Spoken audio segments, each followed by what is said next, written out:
그래서 피트가 처음에 프랑스가 앤트워프를 점령하는 것을 묵인했다. 근데 앤트워프를 흐르고 있는 스헬더강의 항로를 개발해서 네덜란드 항구를 무력화할 계획을 수립하자 네덜란드와 중요한 조약을 체결했다. 그래서 처음에는 조금 놔뒀는데 이게 너무 어, 프랑스가 세지니까 네덜란드하고 조약을 체결했다는 거예요, 영국이. 그래서 안트베르펜 여기를 이제 차지했을 때는 가만히 있었는데 스헬더강 주변을 흐르고 있는 스헬더강의 항로를 개발하려고 하자 네덜란드하고 영국하고 조약을 체결했다. 프랑스의 전쟁 초기에는 영국 목적이 네덜란드를 방위하고 앤트워프와 벨기에가 유럽 프랑스 수중에 들어가는 것을 방지하는 거였다. 근데 나폴레옹이 이제 프랑스 혁명 후에 나오니까 나폴레옹을 타도하는 것이 이제 목표가 됐다 이거예요, 영국이. 근데 영국은 재해권을 확보했어요. 그리고 유럽 대륙 내의 동맹군한테 군비 지원을 한다. 영국은 항상 그거죠. 영국은 섬이니까 유럽에서 쳐들어오기가 힘들단 말이죠. 어쨌거나 바다가 있으니까. 그래서 재해권을 확보할 어떤 여유가 생겨요. 다른 나라는 해군에 신경을 못 써. 왜냐면은 육지로 쳐들어오는 적들이 너무 많아가지고 영국은 이제 재해권을 그래서 항상 확보하고 그 다음에 항상 유럽 대륙에 강한 국가가 있을 거 아니에요. 그럼 그 국가를 견제하기 위해서 다른 국가하고 동맹을 맺어 이런 전략을 항상 수립했었단 말이죠. 그래서 이번에도 그렇게 했다 이거죠. 그래서 국채를 발행했다. 그리고 피트가 모든 조세를 3배로 증액, 그리고 헌금을 독려, 그리고 10%에 가까운 소득세를 만들었다. 초기에는 영국이 불리했어요. 그래서 해상에서 스페인, 그 다음에 네덜란드가 또 프랑스에 가담해서 영국이 지중해에서 축출된다. 그리고 이제 유럽에 유포되고 있던 평등 사상의 폭동을 일으킨다. 옛날에 비슷한 일이 있었죠. 크롬웰 군대에서 그런 이제 반란이 있었죠. 그런 이런 비슷한 일이 또 벌어진 거예요. 평등 사상. 1797년 세인트 빈센트 해전에서 스페인에 승리하고 캠퍼다운 해전에서 네덜란드에 승리해서 지중해를 다시 정복한다. 영국이 다시 힘을 냈다는 거죠. 세인트 빈센트.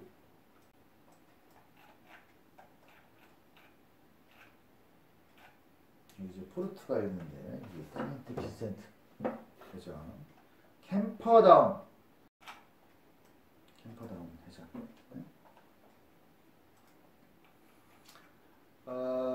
나폴레옹이 이집트 원정 도중에 최고의 기지였던 몰타성을 점령했는데 나폴레옹의 함대를 나일 해전에서 격파한 넬슨이 몰타성을 차지한다. 처음에 몰타성을 나폴레옹이 이집트 전쟁 때 차지했었는데 몰타성. 그렇죠.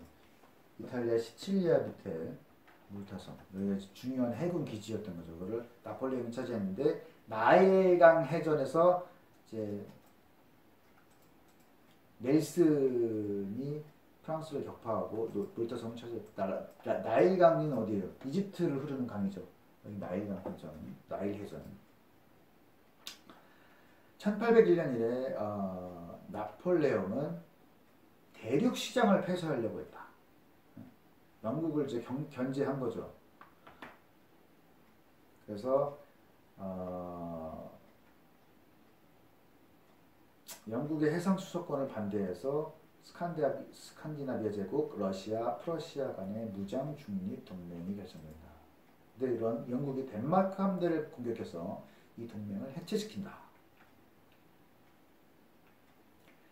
그리고 또 이제 1801년 피트가 가톨릭한테 하원 의석을 허용하려는 안건에 대해서 국왕의 승인을 받지 못한다.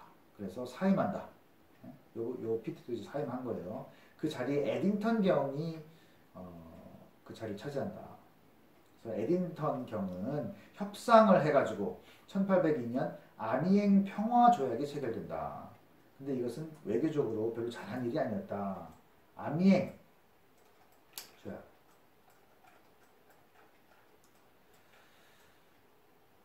프랑스에 보면 북부에 북동부에 이제 아미행이 있어요. 그래서 조약을 체결했는데 이게 프랑스랑 조약을 체결했는데 이게 별로 영국한테 유리하지 않았다는 거죠.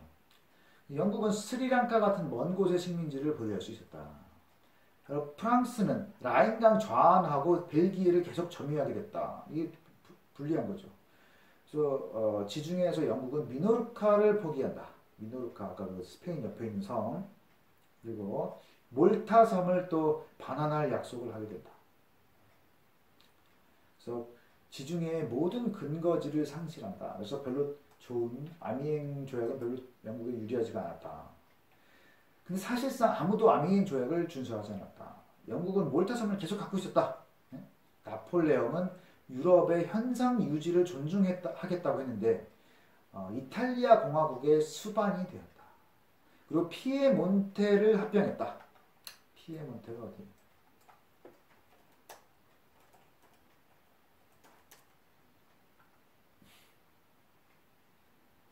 피에몬테가 토리노가 있는 이 주를 얘기하는 거예요. 여기를 이제 프랑스에 합병한 거예요. 프랑스랑 가깝죠. 바로 붙어있는 이탈리아 지방이 여기를 합병한 거예요. 그리고 스위스를 강제 보호력으로 삼으려고 했고 독일에 재편을 주도했다.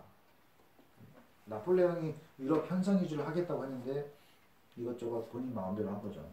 그래서 1803년에 결국 에딩턴이 최후 통첩을 전달했고 전쟁이 또 일어났다.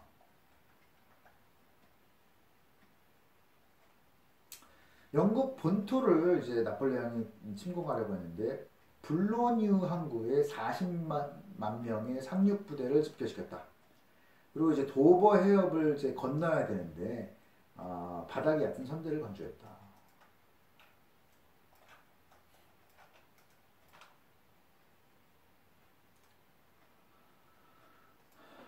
블로뉴에 이제 군대를 집결시켰어요.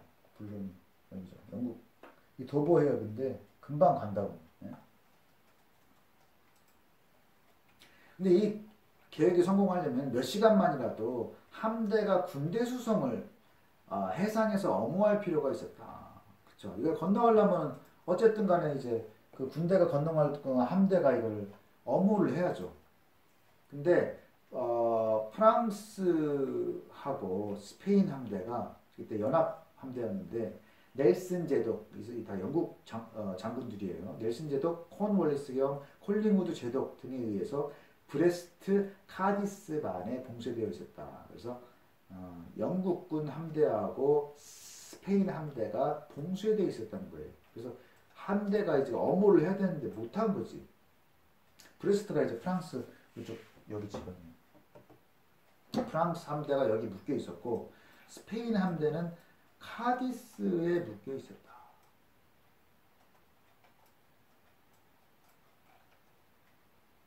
스페인 아래 카디스 여기서 묶여 있었다. 그래서 힘을 못 썼다는 거죠. 엄호를 못해. 그래서 1805년 10월에 영국 침공 계획을 나폴레옹이 포기한다. 근데 그때 오스트리아 마크 장군을 울룸에서 격파한다. 그리고 그를 포로로 잡고 오스트리아에서 육지에서 오스트리아한테 승리한 거죠. 그리고 또 프랑스하고 스페인의 연합함대가 트라팔가르 해전에서 참패한다. 그래서 영국이 1세기 동안 그 다음 1세기 동안 세계의 제해권을 장악한다. 트라팔가 해전. 카디스랑 가까운 곳에 있는 거죠. 트라팔가르 해전. 네.